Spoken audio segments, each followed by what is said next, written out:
Single-family investment properties are the tried and true. But you want to know why some are leaning more towards the multifamily space? We'll go over why some investors choose one over the other. We're back at the Loan Lounge. And today we got Dan Tobias, one of our sales members at LFG. Thanks for joining us. Thanks for having me. Yeah. So today we're getting into the weeds of single family. Or multifamily. There you go. Yeah. So I think first disclaimer is that sometimes folks, when they're talking about multifamily, they're lumping anything more than one unit into all multifamily. And that is just not accurate, right? Yeah. So the 2 to 4 unit space is going to be closer to the single family. And then the 5 unit plus is going to be its own thing. So, I mean, from a financing perspective, Dan, I guess what's the difference between financing a 2 to 4 unit versus like a 5+ unit? Yeah, absolutely. So a 2 to 4 unit, you're going to be looking at similar LTVs rates as what you would on a single family. Okay. Once you get into the 5+, you're going to have some LTV drops, more like 65 to 70%. And your rates most likely are going to go up a little bit as well. Yeah, yeah. I think that's something that not a lot of people are aware of, is that 2 to 4 is so similar in terms and conditions, because I think they kind of think of that as its own. It's still multifamily. It's still just like the 5+, which it sounds like that's not the same notion. Yeah. I do see some lenders do some slight rate adjustments for the 2 to 4 family space, but it's usually like, I would say maybe a 1/4 point difference on the rate. But generally speaking, yeah, I would agree with you. I see that like you can get 80% loan to value on a 2 to 4 family, just like you can on a single family with a DSCR loan. But yeah, those 5+ units, they get a little trickier, don't they? Yep. Yeah. What are some of the pros and cons? So single family versus multifamily. I would say even like 3 categories. So single family, 2 to 4, 5+. What are we thinking is the pluses and minuses from each? Yeah. Single family, I mean, people stay longer, you know. When somebody's living and renting a single family home, they really tend to nest very well.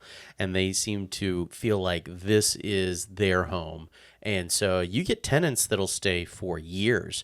I mean, my parents had a number of single family properties, and they had tenants that stayed for 20 years sometimes. That's so crazy. So it's wild. Yeah. Oh yeah.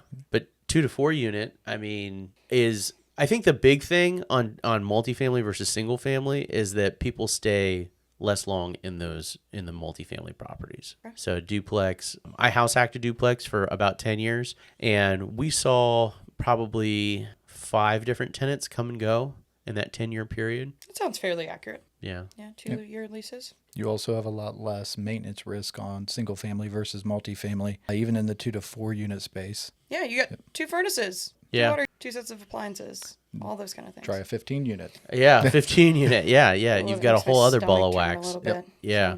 You do a lot in Dayton, right? Yeah.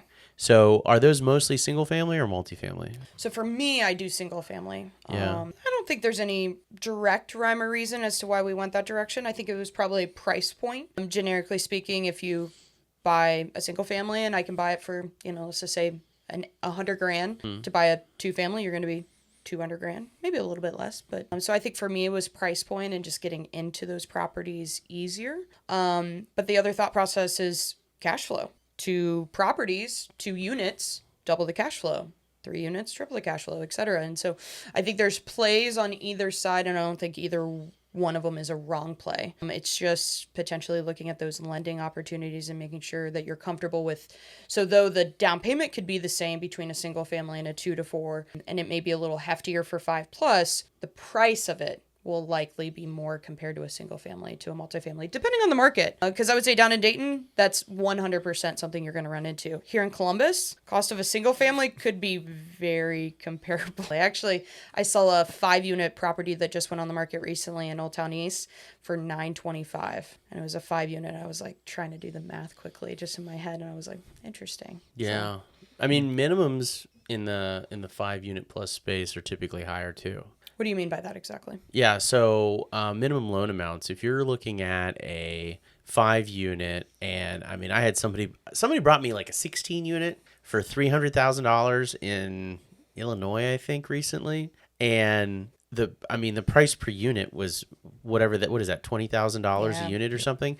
Like it isn't going to fly. So typically lenders are going to want to see a minimum loan or minimum value of $50,000 per unit for the value of the property. And then minimum loan amounts, I often see them at least 250, 300,000. So if you are searching through Dotloop and or not Dotloop, LoopNet. If you're Yep. shooting through LoopNet, I was like, dot. Don't we have to sign LoopNet, things? where Commercial LoopNet, properties. where commercial properties go to die. That those are properties that have been sitting for a long time, often, and you find some little podunk town that has a 16 unit for $300,000. I mean, there's a reason why it's that rough, No, you may be able to go commercial in that, but you're not going to be able to go DSCR. So comparing, contrasting, can you personally qualify for a commercial loan, or can you not personally qualify and need to go DSCR? Because I bet you could still get that deal done. Well, maybe not in podunk, whatever. Yeah. Just because the ruralness will start to play a factor. But if you're talking, middle of Kentucky, but in close suburbs to one of the major cities, and it's still a low purchase price, just know that your mindset needs to change immediately, and you need to be able to personally qualify, and we need to go commercial and Yeah. kind of spin our wheels that direction. So, but outside of that, I guess I want to make note as well. Like, I had a client reach out to me actually this morning, and he was like, hey, I was doing my research. I was looking at this 4-unit property, and I got on the auditor to check the property taxes, and it said commercial. And he got just like shook a little. Like, I probably can't do this deal then. And I was like, no, you're fine. And that's the case actually in Franklin County as well, as anything 4 to 19 is seen as commercial. So though it's zone commercial, don't get scared. We can still do a residential loan on that property and kind of work it that direction. But yeah, I mean, what is your look on this in regards to, are your clients traditionally looking at single family, or are they leaning more towards multifamily? In the past, it was actually, I saw a lot of single family, but here more recently, I've seen a lot of uptick going after the 2 to 4 unit range, especially. Seen a few coming in at the larger scale, 15 plus, 20 plus. Those are a little bit more of a variant. Well, and it may be playing into that factor that we just talked about in our last episode, is that a lot of these baby boomers that have these large portfolios or offload. And so we may see, for the longest time, there wasn't any multifamilies because, everyone was holding on to their stuff, and it was tough to grab onto some of those properties. But now I think those opportunities are starting to open back up. So here's a scenario that I feel like I'm seeing more increasingly, and love your input to see if you see this as well. Hey, I want to buy this 10-unit property, and this guy, he's owned it for 30 years, and the pro forma looks really great. Can we do it? And you get all set up, and you give them the pre-approval, and we get into contract, and then you get the rent roll, and then you get the real numbers. And half the time, there's no rent roll. Half the time, there's no leases. Half the time, there's zero documentation of anything.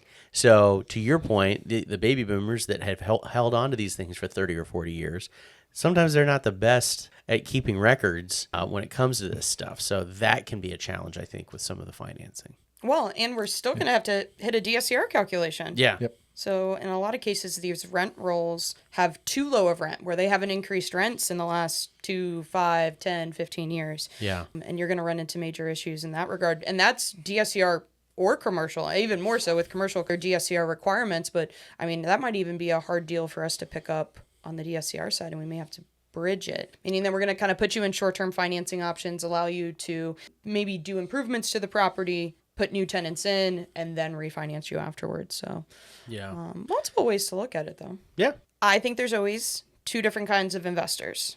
One is the one that wants as many doors, and they'll likely leverage most of those doors to make it happen. Alternatively, I think there's investors that want potentially less doors, but they want to pay those off more.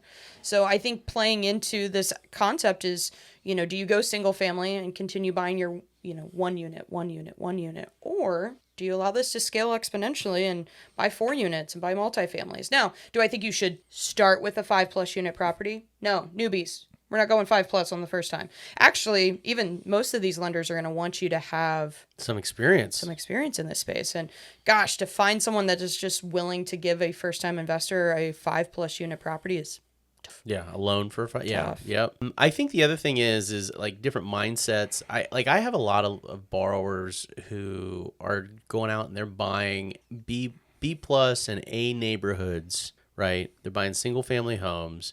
They're going after appreciation. Cash flow is less important, but I mean it's still a piece of it. So some cash flow, but they're really shooting for that appreciation. And if appreciation is really on your mind, then inexpensive multifamily properties now in, C and D neighborhoods, chances are you're not going to capture that type of appreciation that you're looking for. So if you think it's just going to like grow and grow and grow, cash flow and appreciation don't necessarily go hand in hand. I would say they almost go on the opposites. Yeah, they're like the inverse. Yeah. Like in Columbus, you're likely, I always use this scenario in Ohio. If you're looking in Columbus, you're probably getting appreciation, but not much cash flow.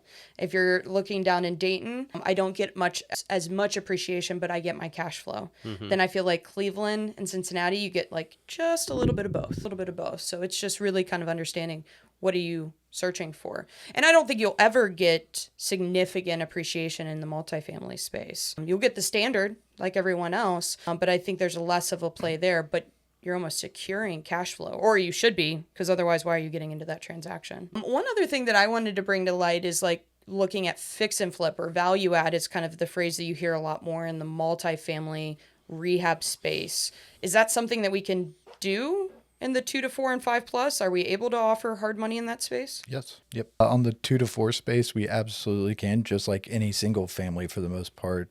Most of the lenders will do the 2 to 4 the same they would a single family. But we also have options to go up over 5 plus. That would be another LTV reduction a little bit. You're going to be looking at most likely 80% at a max. And where do you see issues with those deals? Is there, a difference in cost? Is there a difference in the rehab budgets? Yes, rehab budgets is a big chunk of that. Part of it too, as well, is there's also more tenants already in place. I just looked at one recently that's a 22 unit, and there are only 12 units that are vacant out of that. So they also have to figure out what to do with those other 10 after they move in and start trying to do the rehab. Yeah, Dan's a ginormous point, and I can't remember if we brought this up before. So if you're getting into a fix and flip loan and there is a tenant currently in any of the units, you need to be extremely mindful of that tenant. Okay, is this in a month-to-month lease? Is this in a 12-month lease? When was that signed? Because generically speaking, if you're going to be rehabbing that unit eventually needs to be vacant. So when are you displacing that tenant? How much notice do you need to give to that tenant to ensure that they can be displaced? And are you going to get that one person that says, screw you, I'm going to live here no matter what, even though you gave me notice to leave, and then you have to go through the eviction process? And are your terms and conditions set up appropriately to allow for this? Do you have enough holding cost allocated in case the dumpster fire does occur and you're going through an eviction process? There's just a lot more moving parts when you look into that multifamily space. I would say on that note that my savvier investors are not buying properties with tenants in place. They want the seller to get rid of that tenant first. I would say 1 to 4, but do you really have the luxury when you're looking at? That's true. Yeah, that's a real challenge there. So maybe the large multifamily 5+ unit multifamily space, that play is you buy with, let's say a DSCR loan, and then you slowly rehab over time and bring up the rents, Yeah. So that just goes to show you that you still need a lot of capital in order to do that, because that DSCR loan is not going to give you any room for rehab, right? So yeah, you want to keep that in mind. Yeah, and we can't say enough. Every deal is going to look and feel a little different. The lenders that we would be able to use and the terms and conditions that would be offered are going to be different. So let us price out the scenario for you, kind of give you that education to make a sound decision regarding not only a single family, but also a multifamily.